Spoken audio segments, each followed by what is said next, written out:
आज चाहिँ हामी जाँदैछौँ बबाई नदी अनि स्विमिङ गर्नको लागि। अनि यहाँ स्याम्पू टवेल अनि सबै सामान छ, कपडाहरू। अनि यहाँ यो चाहिँ साबुन हो। अनि यो घरको मान्छेले मोरेन हजुरहरूले त्यो बाँकेको छ नि सोच्थे। अनि धान पनि यहाँ धेरै जस्तोले काटिसक्नु रहेछ, यहाँ चाहिँ काट्नु भएको रहेछ। अनि फेरि भगवानले त मोरे मान्छेले लग्नु भएको। अनि फेरि आगोमा जलाउनु भयो। अनि फेरि खरानी बन्नुभयो। अनि फेरि हामी चाहिँ नदी पुग्नै सक्छौँ। भन भन भइयो ए राम्ररी भन ए सजिलै भन ए रातो माटो ए चिस्नो बाटो ए लड्दै पर्दै टाउको त देखेन, पुच्छर देख्यौँ। येलो कलरको थियो नि जस्तै। यहाँ त सानो पानी छ है, फेरि ठुलो पानी नभन्नु लगाइदिनु। अनि यहाँ चाहिँ कस्तो ठुलो घर छ नदीनिर पनि। अनि यहाँ चाहिँ धानबारी त्यहाँ त काटिसकेको छ नि। अनि फेरि मिठो पार्दैन अब।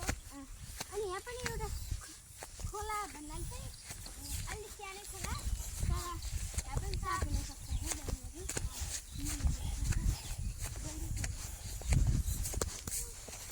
है बाई बाई भन्नु ल। बाई बाई नै स्विमिङ गर्न खोला देखाइदिन्छ। बाई बाई ल भन्ने। यहाँ चाहिँ लास्टै हिलो रहेछ, हामी त्यही भएर भिडियो अलिअलि छोटो छोटो बनाइरहेको छौँ गाइजहरू। यहाँ यत्रो हिलो छ। अनि हामी अघि नै पनि लोट नै सकेको थियौँ। यो चाहिँ अलि राम्रो बनाउनु पर्यो। यहाँ झन् कस्तो हिलो छ हेर्नुहोस् त गाइजहरू। यहाँबाट पनि सक्दिनँ। अनि यहाँ चाहिँ घाँस छ।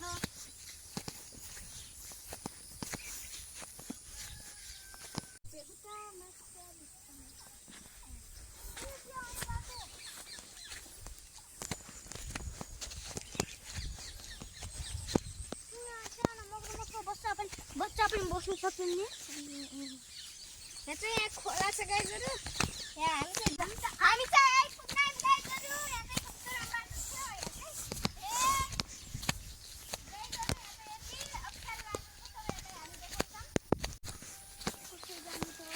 हेर्नुहोस् त गाइजहरू, यता कस्तो नराम्रो बाटो छ। अघि नै पनि त्यस्तै नराम्रो बाटो, अहिले पनि त्यस्तै नराम्रो बाटो। यहाँ राम्रो बाटो बनाउनु पर्यो। यो भिडियो जानु पर्यो यो।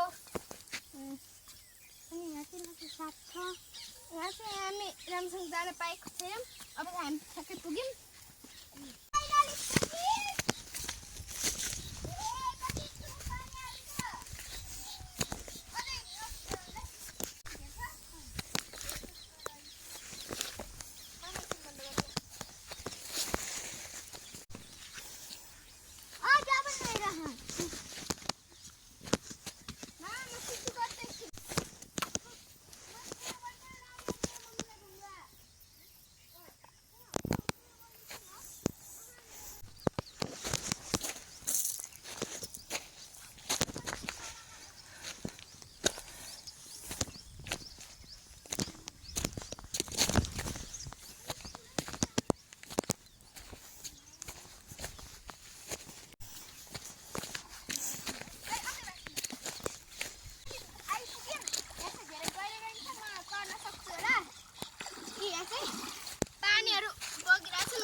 Mama udah turun kan?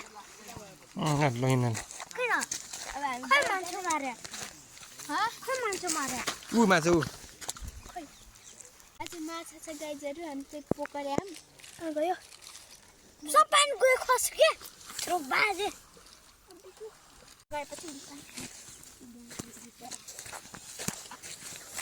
सोचे म ब्याङ्क जुटे नि। आज हामी कहिले माछा पक्रिने कहिले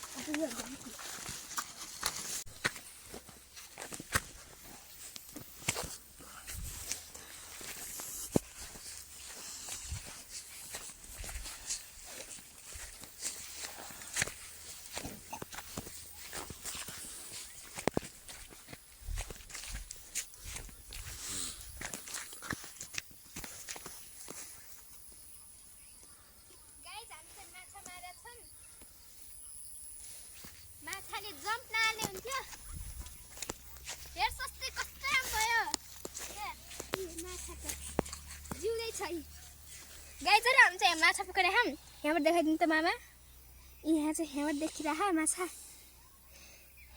अब चाहिँ हामी जाँदैछौँ ए जङ्गलला के गाइजहरू अब चाहिँ हामी घर फर्किँदैछौँ आइडिया होला हालिदिएर आएको